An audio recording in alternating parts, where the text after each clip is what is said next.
In today's episode, we will look at the skills employers look for when recruiting for roles at all levels. Let's talk about holistic success.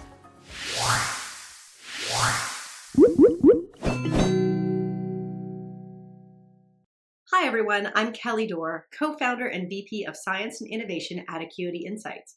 Welcome to this episode of the Holistic Success Show. We have a very special guest today on our show, our new-ish CEO, Matt Holland. Matt started at Acuity Insights as CEO in January 2024, but he's been around for a long time. He's been a board member of the company since 2016, so he knows a lot about Acuity. This topic we're talking about today is something Matt and I have been chatting about for a while. Matt has experience across a number of startups and scale-ups, both as an advisor to the executive team, as a board member, and as a founder and CEO. He was also a partner with the Boston Consulting Group, or BCG, and was part of BCG's North American recruiting team. Many of his recruiting experiences were formed at BCG, where he faced the challenge of finding great candidates amongst many different applicants in these sought-after roles at a leading strategy consulting firm. So we'd love to get insights from Matt on what the employers are looking for when they recruit. Thanks for joining us for this episode, Matt. I'm really looking forward to talking about it with you. Thanks, Kelly. It's a pleasure to join you today. It is really exciting to get to have some one-on-one time to talk about your experiences, Matt. So let's jump in and get started. My first question relates to your time recruiting talent for a world-class company like BCG. What skills were you looking for? Well, maybe I'll start by saying, where were we looking for candidates or applicants? And in my time at BCG, we moved from a very strict focus on undergraduate business programs or MBA programs. And over time, we broadened the types of programs we were looking for candidates through to include engineering, PhD programs, other sort of non-traditional, as we referred to them at the time, non-traditional sources of candidates, and all of this in the interest of searching for great candidates for consulting careers.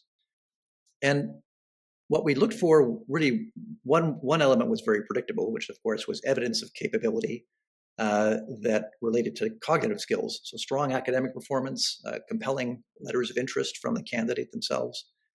But we were also looking for these hard to see skills, things like intellectual curiosity, persistence, coachability, the ability to form relationships, to step back from situations and dispassionately assess them, the ability to influence another through both logic and through persuasion.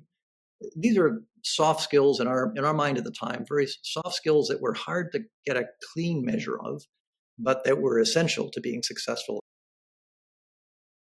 Now, Matt, I'm curious, when you talk about these roles and these specific qualities BCG was looking for, was that BCG specific, or were you seeing others in the space looking for similar types of skills when you look at, the types of things the people you were consulting for were looking for? How did these skills relate to those? Were they similar or a little bit different? Well, what I found was that many of our clients would ask us about our recruiting process. How did we find these candidates?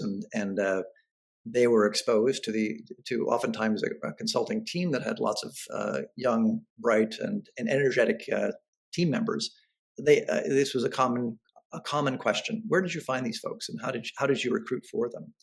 Certainly, the criteria that I mentioned and how we went about it was common across the consulting industry. My impression was that this was of interest across the business sector of the types of organizations we were consulting for and consulting with. They were looking for these types of skills themselves, and similarly having a bit of a challenge trying to figure out how to clearly identify them and and confidently understand how these relate to success in their organization. Now, you talked about sort of the two types, the academic skills, which I think we're more used to, but also these hard to see skills.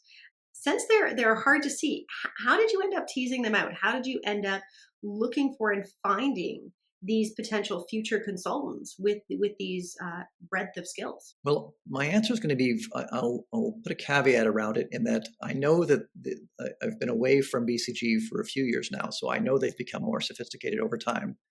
But in my day, we would use all of the traditional techniques: interviews, where we would, polish our interview approach and the questions we asked.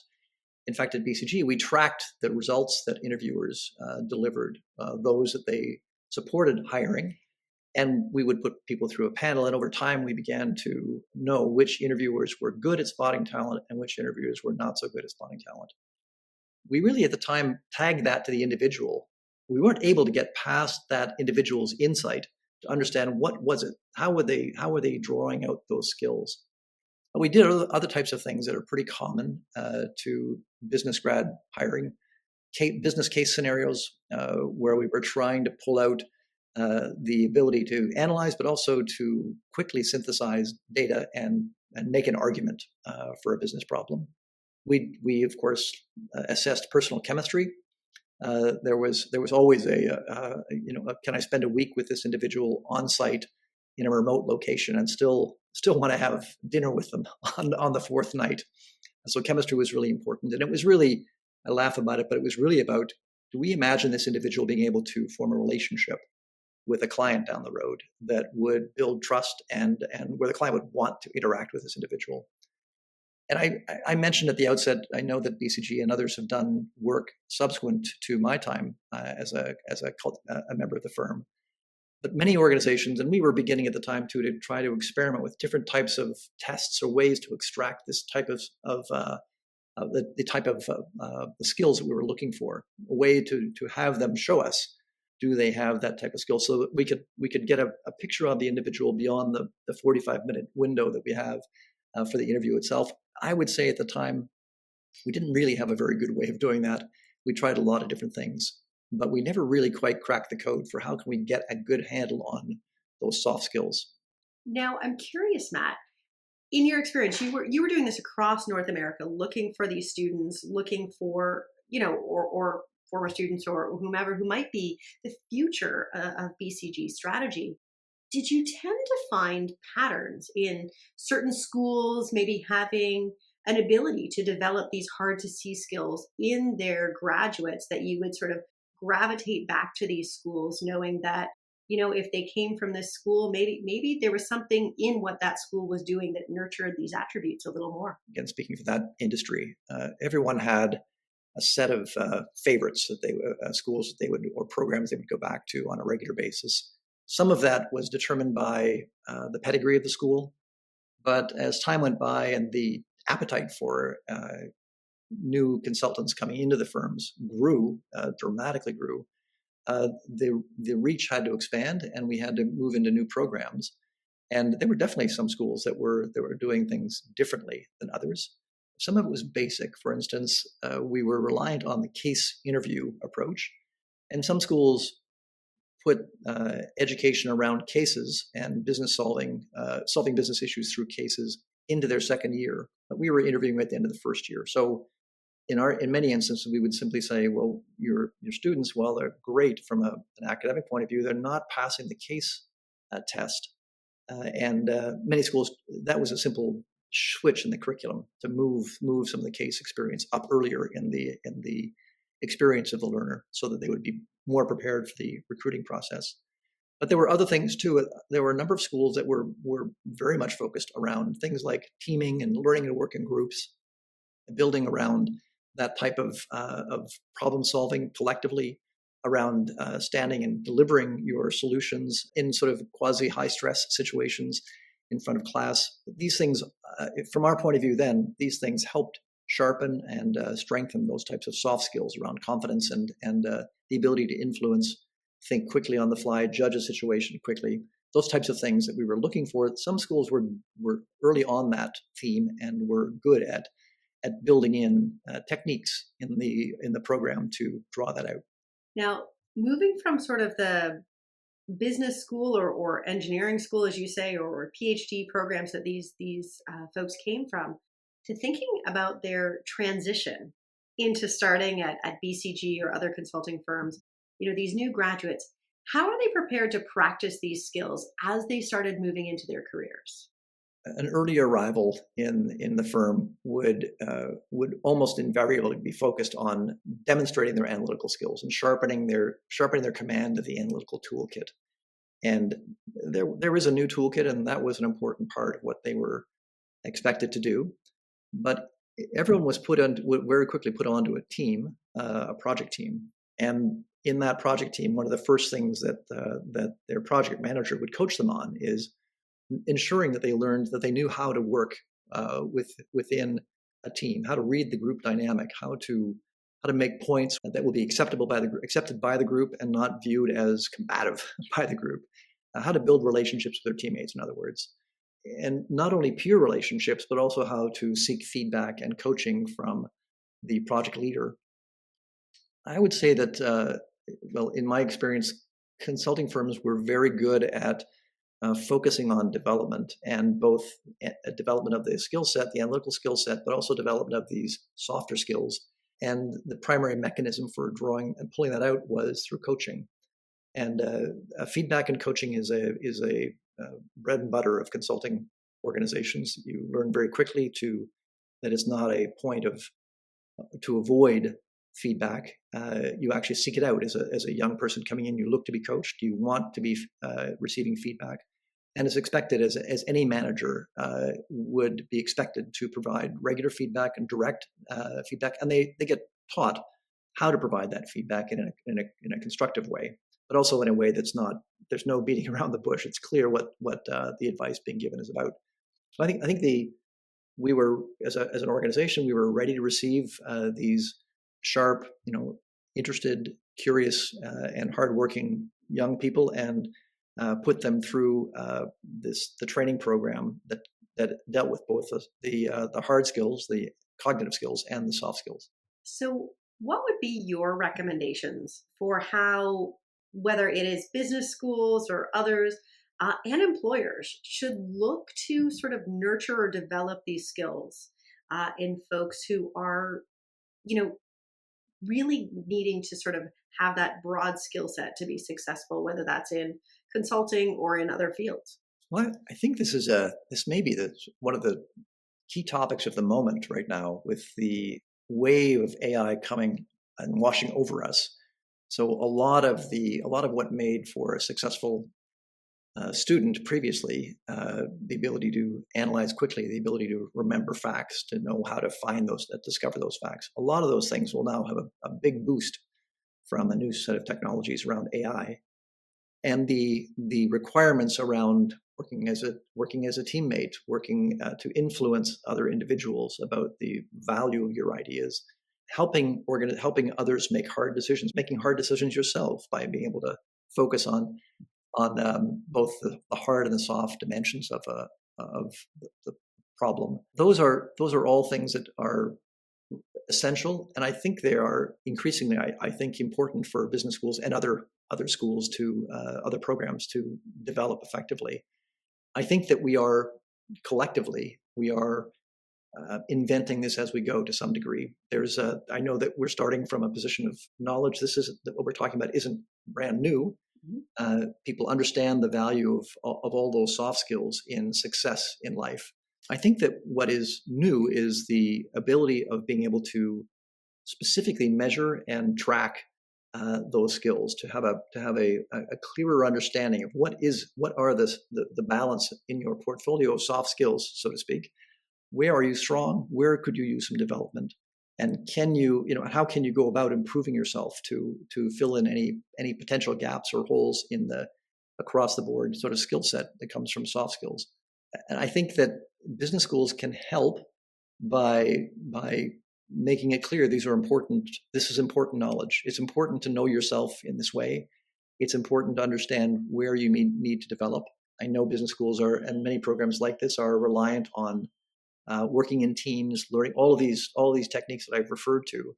But I think having a more explicit conversation about soft skills and the role they play in your career, how they can help advance your interests, I think all that's very important for a program to be clear about and to be front and center with. Absolutely. I think that's such a great point in terms of the school's ability to highlight how this feeds into your future development, your future growth, and future opportunities. You and I have had conversations about, needing to create a growth mindset around sort of some of these attributes broadly. And I think schools can play a big role as we're we're finding out, particularly as you say, with the changing nature of jobs due to AI, it creates an opportunity to have this conversation more explicitly. So now I'm going to ask you the question that is related to Acuity. You've stepped into a more formal role here at Acuity. One of our products, started it because of this need to assess these soft skills.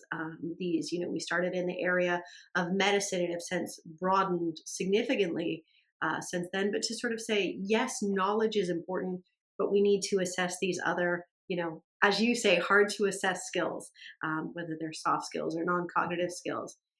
How do you see Casper, our situational judgment test, as helping to really see people's hidden potential? What I think Casper brings is the ability to effectively measure an individual's capabilities on the non-cognitive side, and in a way that is reliable and that an individual can have confidence in. And with confidence, one can start to build a plan for building the muscle that you feel you might be missing in certain areas, or certainly strengthening muscles that exist but need further development. So I think Casper is an important tool to helping unlock individuals' development. And it's not only for the individual here, of course, but it also provides an insight to educators and to employers and others who can have a better view of the individual that they're considering or that they're looking at. So it helps both the individual themselves, an applicant for educational programs or for jobs. It also helps the educator or the employer to understand what capability or capacity for capabilities the individual has. I couldn't have said it better myself. I think that, that is sort of as you talked about BCG's goal of finding obviously those academic attributes in folks, but also at the same time balancing it with some of those hidden attributes that are going to allow them to make a strong impact when they hit, when they're working with clients or their peers or others. Matt, if you could leave our audience with 3 pieces of advice for business schools, what would that be? Well, I would say, first of all, not in the advice category, but in the recognition of the situation we're in.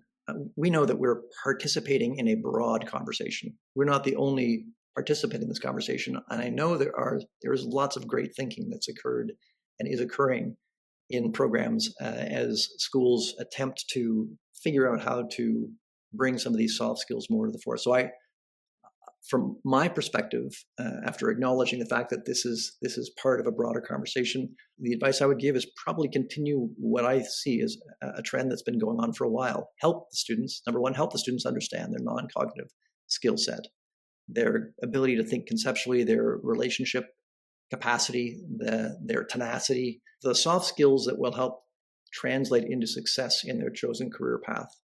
The second thing that I believe we're going to see more of is help guide students to find the best match for their mix of skills, both cognitive and non-cognitive. Now, that may seem obvious, and it's kind of what schools are doing today. And I would say placement departments do a very good job, as do employers, understanding where the right fit is. But I think with this additional tool set around being able to much more clearly delineate the soft skills and understand how those soft skills fit with different career tracks, I think that's really an important piece. And I think this will help students and programs get their students placed better, and have students who have become new employees, give them a more successful start in their career path. The third thing I was simply going to say, Kelly, before finishing, with just that I think this conversation is in its early stages. I think once we are able to measure these things, I'm confident that at Acuity, we will find more opportunities to create additional support and different solutions that will enable programs and applicants to better understand this side of themselves and this side of individuals to give them a greater chance of success. That's great, Matt. I think one of the things you said just in that wrap up really struck home to me, and we've heard it before. This isn't necessarily a cookie cutter approach. It's an opportunity for employers and schools to define, what makes sense in certain contexts, whether that's by different disciplines like finance or consulting, or different missions of the schools or different missions of the employers. I think that's such a great take home. Matt, I cannot thank you enough for sharing your insights with us and for having such a great discussion. Given your rich experience, I know you're just going to be one of the greatest assets to have input into the future direction of both Casper and the Acuity roadmap. To all of you, thank you for watching and listening. If you haven't subscribed to our show already, please do so and share this episode with a colleague or a peer who you think might find it useful. And with that, we'll catch you in the next episode.